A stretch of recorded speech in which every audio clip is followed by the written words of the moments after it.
എനിക്ക് തോന്നുന്നു അങ്ങേക്കിപ്പം ശാരീരികമായൊരു സൗഖ്യത്തിൻ്റെ കാലമാണെന്ന് ഞാൻ കരുതുന്നു. വലിയ പെയിനൊന്നും ഇല്ലാതെ ജീവിതം മുന്നോട്ട് പോകാം.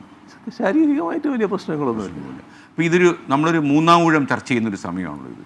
പ്രത്യേകിച്ച് സംസ്ഥാന സമ്മേളനം കഴിഞ്ഞതിന് ശേഷം പിണറായി സർക്കാർ ആയിരിക്കുമോ ഇനി വരാൻ? മൂന്നാം ഊഴം വ്യക്തി എന്ന നിലക്ക് കാണേണ്ടതല്ല. നമ്മുടെ LDFന്റെ മൂന്നാം ഊഴം ഉറപ്പാണ്. പിണറായി സർക്കാർ എന്ന് പറയാം, അക്കാര്യത്തിൽ യാതൊരു സംശയമില്ല. അതൊക്കെ പല തീരുമാനങ്ങൾ വരേണ്ട കാര്യമാണ്.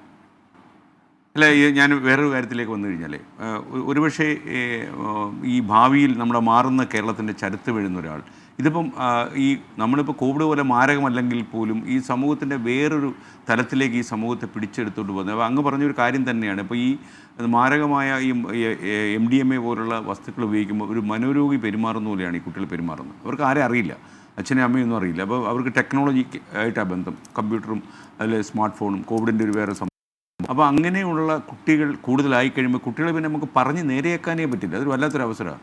ഒരുപക്ഷേ അങ്ങയുടെ ഭരണത്തിലുണ്ടായ ഏറ്റവും വലിയൊരു വെല്ലുവിളിയാണ് ഈ കുട്ടികളൊക്കെ അങ്ങനെ അപകടത്തിലേക്ക് വീഴുന്നതിന് മുമ്പ് ഇവരെ പിടിച്ചു നിർത്തുക എന്ന് പറയുന്നത്. അപ്പോൾ ഒരുപക്ഷേ അങ്ങ് പറഞ്ഞാൽ നമ്മളിപ്പോൾ ഭരണം സർക്കാരും പോലീസും മാത്രം വിചാരിച്ചാൽ ചെയ്യാവുന്ന കാര്യമല്ല. അപ്പം നമ്മൾ ഇതിനൊരു ടൈം ഫ്രെയിം അങ്ങ് നിശ്ചയിച്ചിട്ടുണ്ടോ? അത് കോവിഡ് ഘട്ടം പോലെ നമുക്ക് ഈ ക്യാമ്പയിൻ നല്ല നിലക്ക് എടുക്കുക. ഞാൻ ഉദ്ദേശിക്കുന്നത് ജനങ്ങളെ ബോധവൽക്കരിക്കലാണ് പ്രധാനം. പല നടപടികൾ സ്വീകരിക്കും. ഓരോ ആഴ്ചയും എന്താണ് സംഭവിക്കുന്നത് എന്നത് ജനങ്ങളെടുത്ത് തുറന്നു പറയണമെന്നാണ്. ആ കാര്യവും നിർവഹിക്കാൻ ഞാൻ ഉദ്ദേശിക്കുന്നുണ്ട്. എത്ര കണ്ട് നമുക്ക് പുരോഗതി ഉണ്ടാക്കാൻ കഴിയും. വാർത്താ സമ്മേളനം കുറച്ചത് എന്താണ്? അല്ല, അതൊക്കെ യാദൃശ്ചികമായി വേണമെങ്കിലേ നടത്തേണ്ടതുള്ളൂ.